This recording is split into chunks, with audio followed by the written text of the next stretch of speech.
Ika-4 na kabanata. Panalangin sa gabi. O Diyos na aking tagapagtanggol, sagutin niyo po ako kapag ako'y tumatawag sa inyo.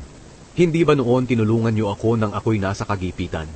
Kaya ngayon maawa kayo sa akin at pakinggan ang dalangin ko. Kayong mga kumakalaban sa akin, kailan kayo titigil sa inyong paninirang puri sa akin? Hanggang kailan ninyo iibigin ang mga bagay na walang kabuluhan at magpapatuloy sa kasinungalingan? Dapat ninyong malaman na ibinukod ng Panginoon ang mga banal para sa kanyang sarili. Kaya kung tatawag ako sa Panginoon, pakikinggan niya ako. Kapag kayo'y nagagalit, huwag kayong magkakasala. Habang nakahiga kayo sa inyong higaan, tumahimik kayo at magbulay-bulay.